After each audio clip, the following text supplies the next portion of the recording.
Hello, and welcome to Cutting Through. I'm Mitchell Plitnick, the president of Rethinking Foreign Policy and the author of the Cutting Through newsletter on Substack. Today was supposed to be a day where Donald Trump would meet Ukrainian President Volodymyr Zelensky, sign an agreement that would provide the United States with enormous stake in Ukrainian mineral wealth in exchange for some sort of security guarantees. We don't really know exactly what the deal was, what was in there, what the details were, what the United States even meant by guaranteeing security for Ukraine. When the West guaranteed Ukraine security back in the 90s, if they agreed to give up the nuclear weapons that the Soviet Union had left them with, we didn't exactly hold up our end of that bargain, did we? So who knows? But in any case, none of that happened. To be frank, I actually semi expected that something weird, something unusual would occur today. There was clearly tension between Trump and Zelensky. That's been going on for a while now. Trump does not like Zelensky, much as he likes to double talk about that. Zelensky is not the type to flatter to get what he wants, or at least that's not his inclination. Doesn't seem very comfortable with doing it, especially with somebody who he also probably does not like. And not knowing what exactly this deal was, it wasn't clear that the principals knew what all the details were. It wasn't clear that Zelensky had an idea of exactly what the United States would be committing to in it. So I thought there might be, in the meeting, some heated exchanges, and maybe it didn't end well, and maybe the agreement wasn't signed. But no way did I expect what I saw today. That was definitely a surprise, and I suppose I should take some heart in the fact that Donald Trump can still surprise me, that I'm not so jaded to his insanity that can happen. As we all know by now, I think the opening press conference before the meeting happened is when everything sort of blew up. That's unusual. Usually that's sort of a formality. There's a few sort of softball questions with the media. If there are any hardball ones, they kind of duck them.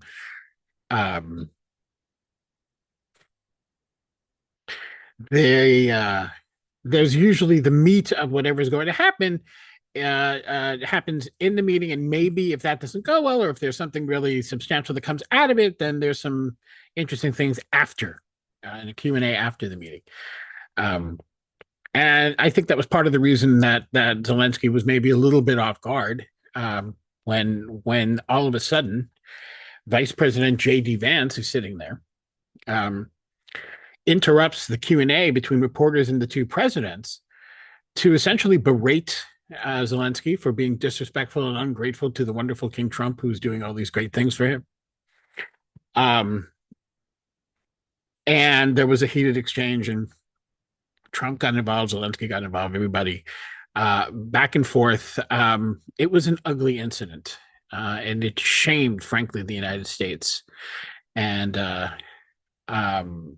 it was a true historical low point, I think. But let's be clear about what happened here. This didn't just sort of devolve on its own.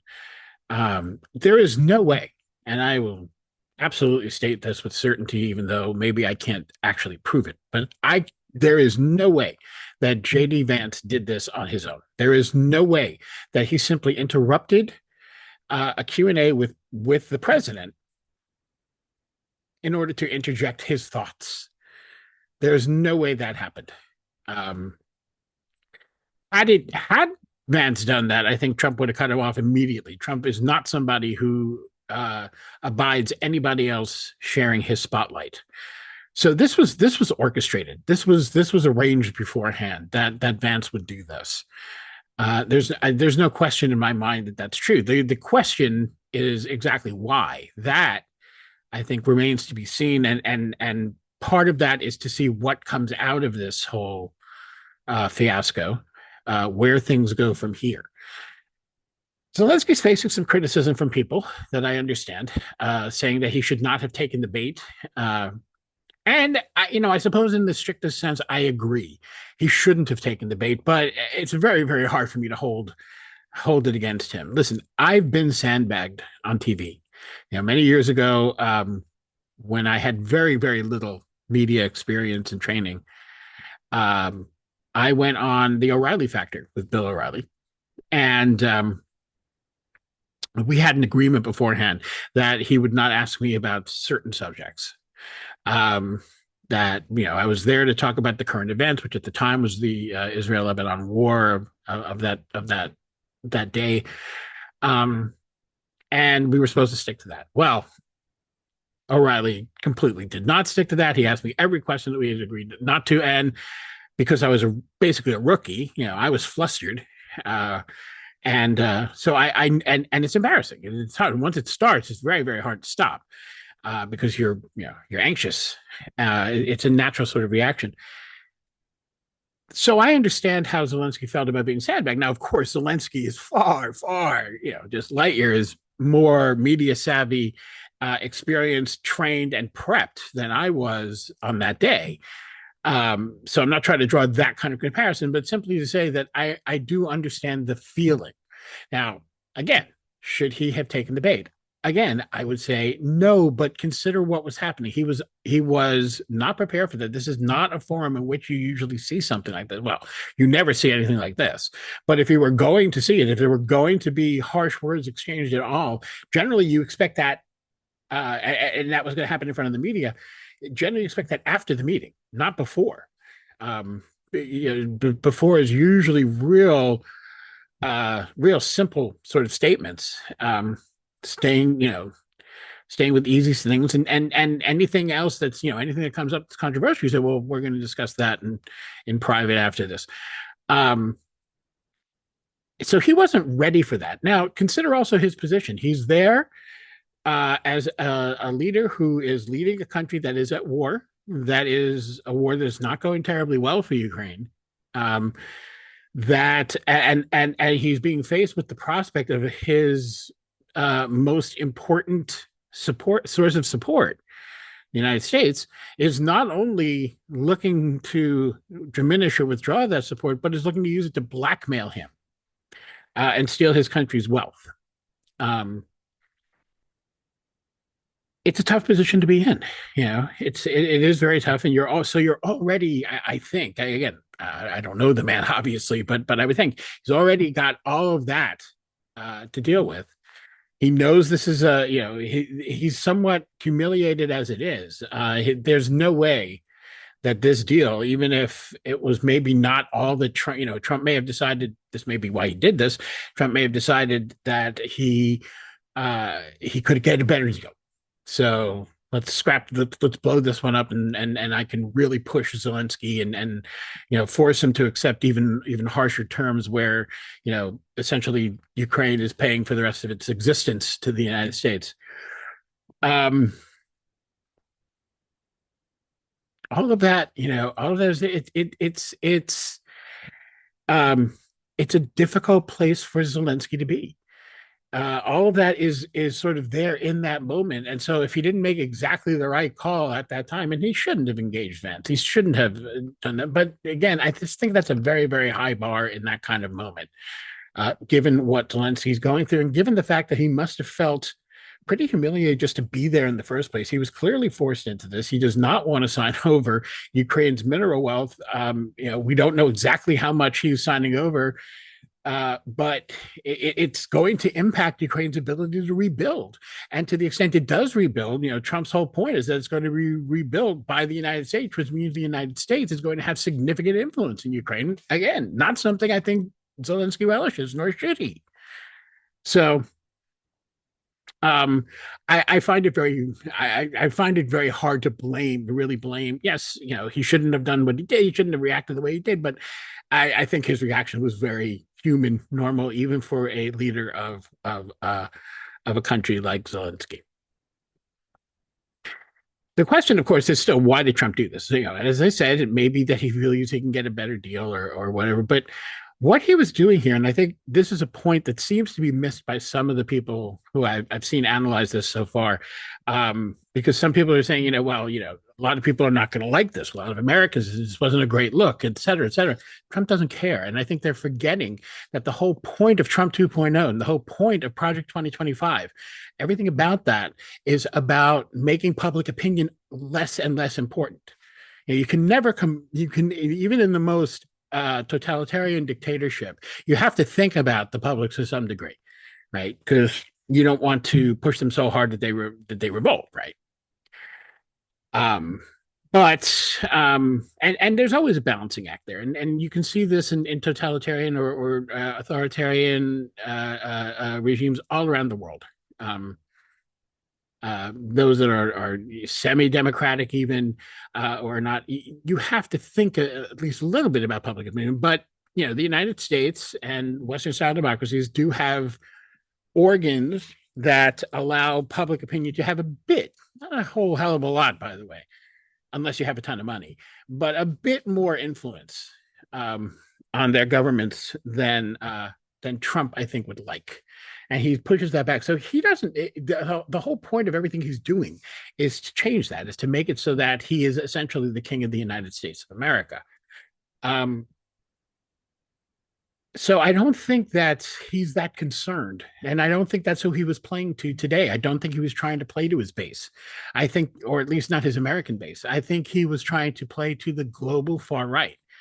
And this is just another step in reorienting the United States in a more proto-fascist, if you want. I don't care what the phrase is, but a far right orientation, so that whether it's Marine Le Pen in France, whether it's the AfD in Germany, whether it's Putin in Russia, whether it's Viktor Orban in Hungary, whether it's Jair Bolsonaro in Brazil,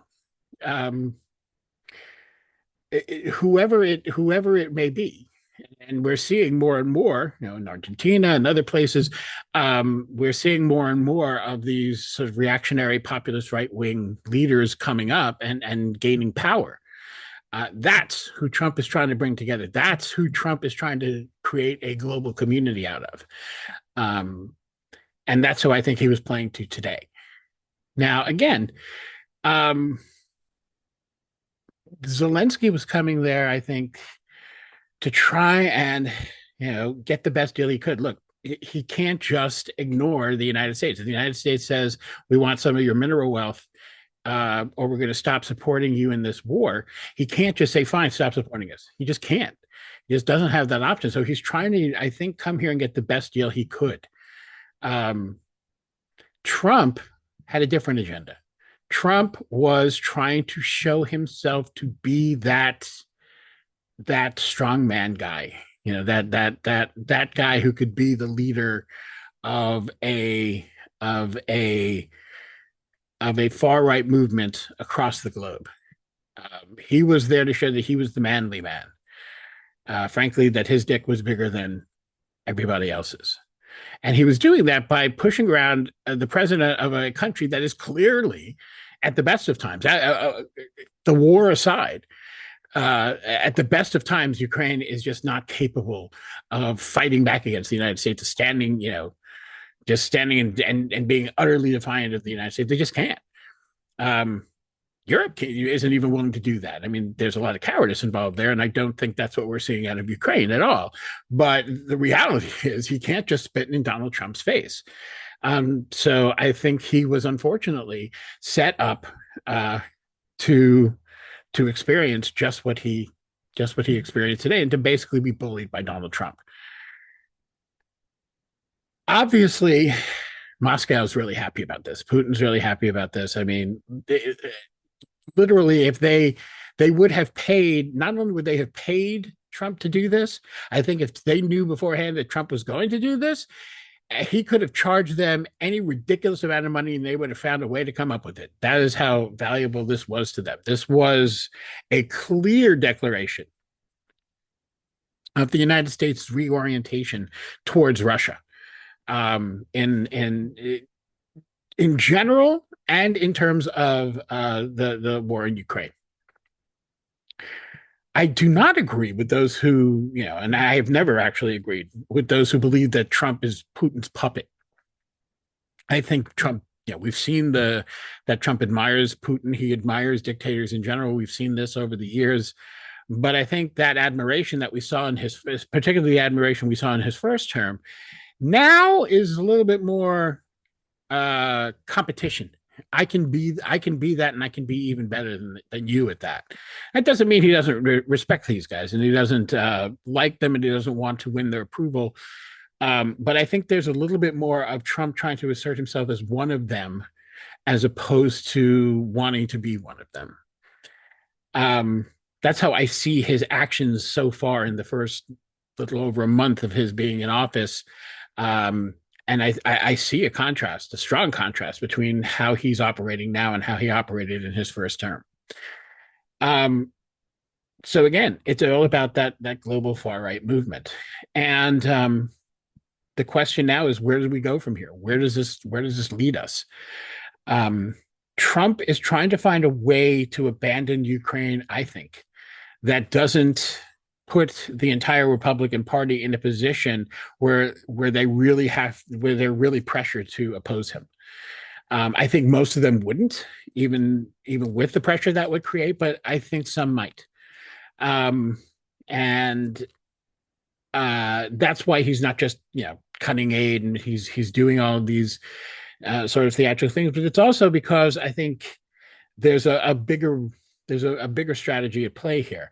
I think Trump is also speaking to Europe, and saying, we are competing with you. We are not your partners. And I think that's a very dangerous place to go. But yet I think the leadership in Europe, at least the current leadership, doesn't seem to get it. Um, I think the far right parties probably do. But we just saw the Prime Minister of the United Kingdom, Keir Starmer, come and make this. Oh, what a wonderful trade agreement we just made! I recommend Owen Jones's video on this. It's not such a wonderful trade agreement, um, but essentially, Starmer kowtowed to Trump, and we're seeing a general strategy of many leaders, not only in Europe, in the Arab world too. I mean, all over Latin America. A lot of different leaders are pursuing a strategy of not just appeasement, but of flattery. We know that works on Trump. There's some of that before, but I think it's a much more dangerous strategy now. And I really, really believe that stronger countries, like Europe, like Brazil, need to find a way to come together to oppose Trump and Trumpism. I think if they don't, I think they're going to find themselves on the wrong end of Trump's megalomania. So we need to hope that happens, and we need to do what we can to make that happen.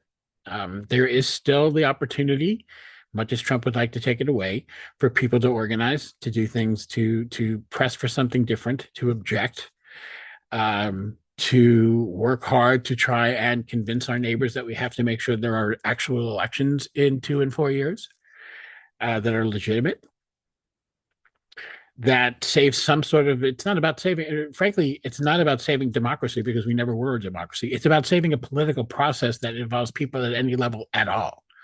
It isn't strictly a diktat from on down that people cannot influence. Some people believe that's where America's always been. I do not agree.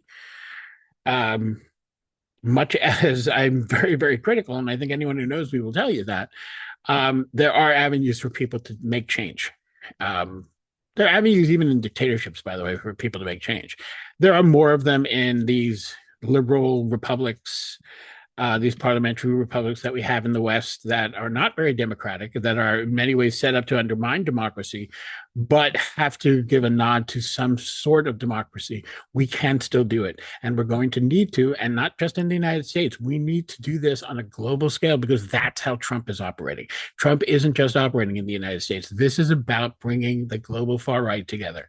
And we're seeing it take its shape in Ukraine and in Trump's alienation of most European powers, um, while embracing their opponents from the right. So we have our work cut out for us, and but at least it's been made clear, just a little over a month into Trump's second term. So please like and subscribe. Please support this work if you can. Go to mitchellplitnick.substack.com where you can become a paid subscriber or a free subscriber. And if you can spread the word about the newsletter, that is just as helpful. You can also donate there through Cash App. There are buttons to do that with. So please support me if you can. Support independent journalism all over. There's some wonderful people doing some great work, even while places like the Washington Post are bending the knee to Trump. So stay strong. We can do stuff. We still can, only if we come together and we're really willing to marshal our resources to make it happen. Thank you.